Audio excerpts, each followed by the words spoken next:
Bom, vamos começar. Esse livro aqui é um dos livros assim, mais especiais que eu já li em toda a minha vida. E olha que eu já li muitos livros. E eu peço que vocês abram o seu coração para ouvir, porque se vocês ouvirem e acreditarem no que ele diz, eu tenho certeza que alguma coisa vai mudar em vocês. Porque através desse livro aqui, eu pude experimentar a cura. Esse livro, para mim, é como se fosse um pedacinho da Bíblia. E realmente é. Então, eu espero que ele faça o mesmo efeito, ou até melhor, em vocês do que fez em mim. É isso, vamos começar nossa leitura. O nome do livro é A Sua Palavra é Agora. Ele é do E.W. Kenyon.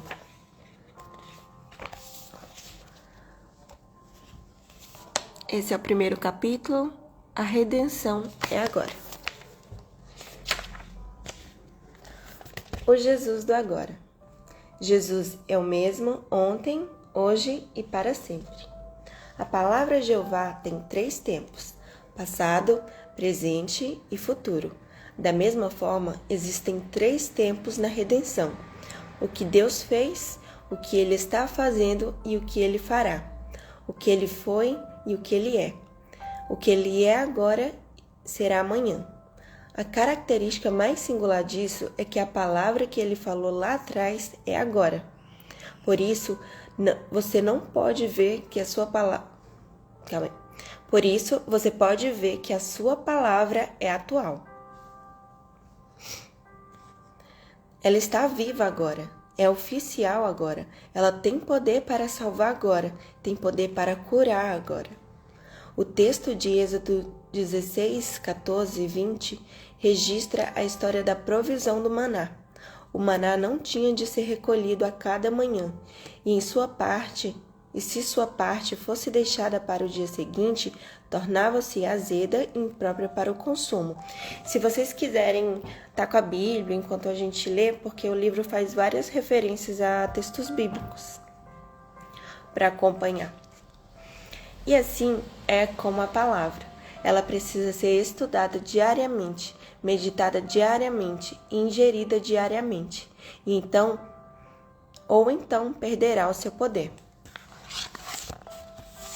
Os israelitas não podiam estocar o maná. O maná, gente, era o alimento que Deus mandava do céu, enquanto as pessoas estavam passando pelo deserto, né? Eles foram libertos do Egito, e enquanto eles estavam atravessando o deserto, Deus fazia chover comida do céu para alimentá-los. Continuando aqui. Não podia secá-lo, somente era bom por um dia. Como essa ideia é intrigante. Suas experiências em Cristo são da mesma forma. As experiências de ontem não têm valor agora. Muito de nós tentamos preservar nossas experiências. Isso não pode ser feito. Além disso, Jesus é o Jesus do agora. Ele está agindo agora. Ele é agora. Ele disse: meu Pai dará a vocês tudo o que pedirem em meu nome. João 16, 23. Isso está em João 16, 23. Foi para durar até que ele volte. Quando ele disse em meu nome, imporão as mãos sobre os doentes e eles ficaram curados, isso foi para permanecer até que ele volte. Sua palavra é tão recente como se ele tivesse sido dita ontem. Quando ele disse: se 2 de vocês concordarem na terra em qualquer assunto sobre que pedirem, isso será feito a vocês. Isso é tão novo e recente como se tivesse sido pronunciado esta manhã. E, gente, essas palavras têm um poder tão grande e que às vezes a gente lê, mas não tem essa consciência que se a gente tomasse isso como verdade, sabe? Como algo a falar, a declarar, a afirmar na nossa vida, a nossa realidade seria outra. Se vocês permanecerem em mim e as minhas palavras permanecerem em vocês, pedirão o que quiserem e será concedido. Olha isso. Se vocês permanecerem em mim e as minhas palavras permanecerem em vocês, pedirão o que quiserem e será concedido. É tão recente como se Jesus tivesse dito há 1 hora. Nenhuma palavra de Deus envelhece, pois tem um frescor perene. Renova-se continuamente. Capítulo 2. Além do nosso nariz. Se tivermos de ser fiéis à grande comissão de Jesus, precisamos permitir que o Espírito Santo nos dê uma visão além do óbvio. Com isso, eu quero dizer que não é o suficiente estar satisfeito em ministrar só em Jerusalém. Se não resistirmos, lamentaremos ou apagaremos o Espírito Santo. Certamente recebemos sua visão para alcançar outras nações do mundo. Em primeiros anos na obra do Senhor, foquei a atenção unicamente no ministério em Canadá. E aqui ele já começa a contar sobre uma parte da história dele, né? Nos Estados Unidos. Que incontestável agitação houve em meu coração quando o Espírito Santo revelou minha responsabilidade para com os outros países. Segundo a direção do Senhor, colocamos nossos programas de rádio, Vida Cristã Audaz, na rádio transmundial e começamos a transmitir o Evangelho em 89 nações. Não demorou muito, começamos a receber convites para dirigir cruzadas evangelísticas. Lembro-me muito bem da emoção e do desafio que minha esposa e eu sentimos quando éramos no jumbo de Air Canadá em Vancouver para as nossas primeiras cruzadas no interior, em uma ilha no Oceano Índico Ocidental. Eu estava muito animado e esperava poder ser poderosamente usado por Deus. Quando descemos do avião, fomos recebidos com explosões iniciais de calor e umidade. Pouco poderíamos ter previsto quanto aos difíceis testes que experimentaríamos nos dias seguintes. Imediatamente, meu corpo físico começou a reagir violentamente. Comecei a ter hemorragia, acompanhada de febre alta, arrepios e tremores. Durante vários dias, entre delírio e consciência. Os pastores locais concordaram em adiar nossa primeira cruzada. Certa tarde, Joyce ouviu uma forte batida na porta do nosso quarto de hotel. Joyce era a esposa dele. Ela abriu rapidamente a porta e o gerente do hotel entrou, examinou o mosquiteiro e me viu na cama, numa poça de suor e sangue. Bruscamente, ele exigiu que a minha esposa me retirasse do hotel, afirmando enfaticamente: "Não quero que este homem morra no meu hotel." Infelizmente, fomos obrigados a reservar os nossos voos de volta para Vancouver. Não entendi o porquê havia encontrado tais diversidades e fracasso. Um profundo senso de derrota me esmagou. Eu nem sequer havia pregado um único sermão ou levado uma alma a Cristo. Quando o jato de Air Canadá pousou em Vancouver, voltei para minha esposa, tomei a sua mão e me comprometi a jamais levá-la para fora do país. Abatida, eu disse: "Querida, tentamos fazer o melhor, mas não deu certo. Jamais sairemos dos Estados Unidos novamente." Eu estava tão humilhado que nem sequer informei aos nossos filhos ou à igreja que estaríamos voltando para casa. Em vez disso, Joyce e eu alugamos um carro no aeroporto e fomos para casa. Às 6 semanas de batalha física, a hemorragia finalmente parou. Logo voltamos à rotina com a família e com a igreja. Nossa, ele passou 6 semanas com hemorragia.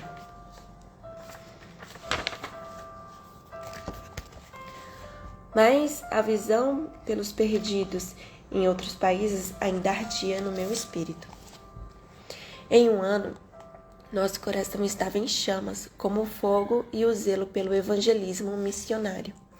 Embora eu tivesse dito à minha esposa que nunca mais sairíamos dos Estados Unidos, fomos para o exterior dezenas e dezenas de vezes. Deus nos abençoou muito. Milhares incontáveis de pessoas preciosas receberam o nosso ministério ao proclamarmos Cristo em 55 nações. Se Deus tem posto uma responsabilidade no seu coração para com as nações do mundo, a fim de ver a redenção do Senhor chegar aos confins da terra, eu ofereço essas sugestões a você. Primeiro, obtenha a direção de Deus. Faça a oração de 8 palavras, tornada famosa por Saulo de Tarso em Atos 9, 6. Senhor, o que queres que eu faça? Se o seu coração for submisso ao Espírito Santo, ele dará orientação. Segundo, obtenha provisão para a visão. Meu querido amigo Ward disse uma vez: depois da salvação, o dinheiro é o seu melhor amigo. Viajar para o exterior e financiar cruzadas eficazes para a glória de Deus geralmente requer milhares de dólares, mas para onde Deus manda, ele provê. Terceiro, seja arrojado e destemido. Há mais de 40 anos, quando trabalhei em T.L. Hobson, ele generosamente me transmitiu muitos princípios maravilhosos sobre levar o Evangelho ao redor do mundo. Nunca me esqueci de que um dos seus memorados manuscritos, com esta admoestação de suas palavras: seja destemido. Este é um conselho tão bom agora quanto nos anos 60. Seja ousado em seu ministério entre aqueles que estão limitados pelo pecado, pela doença, pelos demônios e pelo medo. Quarto, espere grandes coisas de Deus e tente grandes coisas para Deus. Este era o lema de vida de primeiro missionário dos tempos modernos. À medida que recebemos grandes coisas de Deus pela palavra e por seu Espírito, então poderemos tentar grandes coisas para Deus. Na primavera de 1979, fui convidado para o programa de televisão do Dr. Lester. Ao ser entrevistado pelo seu irmão Samurai, eu não sei se é esse nome, mas vamos lá. O Senhor me desafiou a ganhar 1 milhão de almas para Cristo, antes que meu ministério terminasse aqui na terra. Quando compartilhei essa visão com a minha família e amigos, ninguém me encorajou. Alguns me criticaram por esse encontro com Deus, pois 1 milhão de almas parecia totalmente impossível. Contudo, eu sabia que o Senhor tinha falado comigo. Para encorajar pessoalmente o meu próprio coração, escrevi essas palavras no meu diário. Preferia tentar algo grande e falhar, a não tentar nada e ter sucesso. Com a sua ajuda, Pai, farei o meu melhor. No final de 1979, o Senhor abriu-me as portas da Índia. Realizar cruzadas evangelísticas na Índia durante grande parte dos 23 anos que seguiam foi plano de Deus para cumprir esta visão de ganhar milhões de almas. Se você receber e aceitar sua parte no plano de Deus para o evangelismo mundial, o Senhor levantará o seu olhar além do seu próprio nariz. Então você poderá ajudar a responder a admirável oração de Jesus em que pede por trabalhadores, conforme registrado nos evangelhos. Vocês não dizem: daqui a 4 anos haverá colheita? Eu digo a vocês: abram os olhos e vejam os campos. Eles estão maduros para a colheita. Aqui ele se refere àquela passagem de Jesus, né? Que a colheita já estava pronta, ou seja, as pessoas já estavam prontas para ouvir o evangelho, mas faltava pessoas para anunciar o evangelho. E como que o evangelho pode ser anunciado? Não é só dito. E antes eu acreditava que para falar de Deus, para falar do evangelho, só era possível falando, né? Mas não é. Quando eu li aquela passagem que Jesus fala para a gente amar uns aos outros, pois é assim que a gente expressava quem Ele é aqui na Terra, isso, nossa, fez um boom na minha cabeça. E eu pensei, nossa, eu posso expressar Jesus através das minhas atitudes, através da minha vida, sem nem ao menos falar do Evangelho. A tua forma de viver é um livro que as pessoas vão ler. Então, você pode, através da sua vida, expressar a bondade de Jesus, o amor de Jesus. Capítulo 3. Algo que sabemos. O testemunho pessoal de Paulo emociona. Ele disse: não me envergonho do Evangelho, porque sei que tenho crido e estou bem certo de que ele é poderoso para guardar o que lhe confiei até aquele dia. Isso está lá em 1 Timóteo, no capítulo 1, versículo 12. Veja, isso põe o senso de domínio no espírito de um homem onde tem a luz interior. E essa luz interior está brilhando sobre a palavra, que não pode desapontá-lo. Vocês se lembram do que Jesus disse? Se alguém me ama, obedecerá à minha palavra. Meu Pai o amará.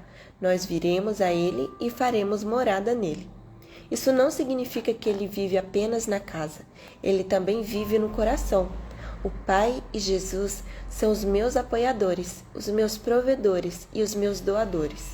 Ora, Jesus foi feito sabedoria de Deus para mim. Eu tenho mais sabedoria do que qualquer inimigo. Eu tenho mais habilidades. Isso veio a mim quando recebi a sua natureza e vida em meu espírito. Estou deixando que a natureza me domine. Tenho amor que me torna um dominador, num conquistador. Sua própria natureza amorosa me tirou do ciúme amargo e do egoísmo. Ele nos deu um novo eu, ele mesmo, uma nova natureza, a sua natureza, e novas habilidades, as suas habilidades. Elas nos elogiam, eles nos dominam em Cristo. Veja, o espírito de um homem primeiramente é posto em ação. Em seguida, suas faculdades racionais são dominadas pelo medo. É como o exército que perdeu seus oficiais e o pânico o agarra. Agora, quando esse homem interior, seu espírito interior, está em união com Deus, as faculdades de raciocínio podem perder o equilíbrio e ficar cheias de pânico. Mas o espírito ainda é quem controla. Embora estejamos cheios de medo exterior, é uma coragem interior que nos leva a vencer. Muitos rapazes me disseram: sim, fiquei assustado, fiquei cheio de medo, e no entanto a sensação de vitória estava em meu espírito. E isso era verdade. Assim, em todas essas coisas, somos mais que vencedores. Romanos 8:37. Podemos ver esses homens derrotados e fracassados ao nosso redor, mas não podemos ser derrotados. Diga várias vezes. Gente, essa frase aqui que eu vou falar agora é uma das frases que eu afirmo no meu caderno de afirmações e que você também pode começar a afirmá-lo. Não posso ser vencido porque Deus está em mim e ninguém pode vencer a Deus.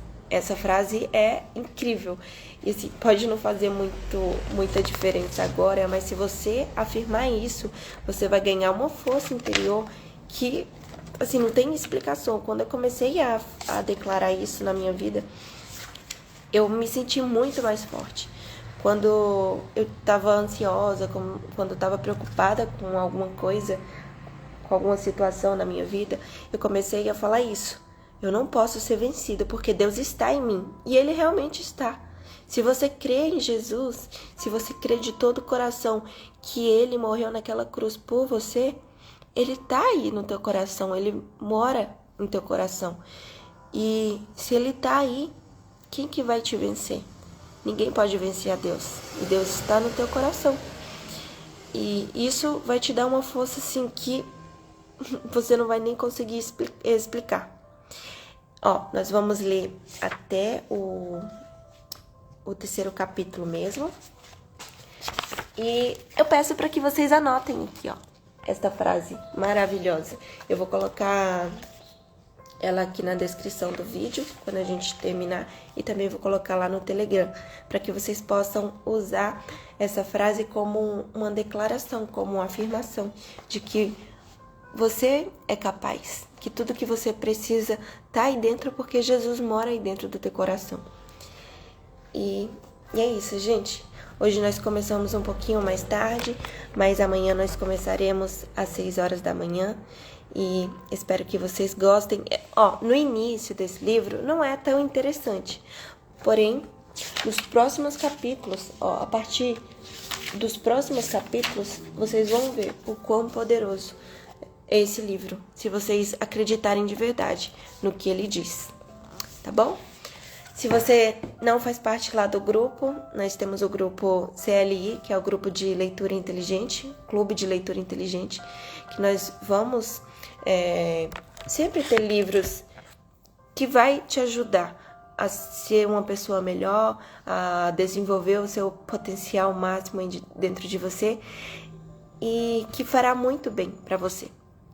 Também convido vocês para se inscrever lá no canal, o link está lá na minha bio, com conteúdos muito importantes que realmente agrega valor na vida de vocês, tá? Lá nós vamos começar a falar sobre os primeiros passos para praticar o milagre da manhã e ao decorrer do tempo a gente vai trazendo conteúdos relevantes de verdade que vai trazer uma transformação de vida para vocês, tá bom? E é isso, até amanhã, fiquem com Deus, até amanhã às 6 da manhã. Beijo!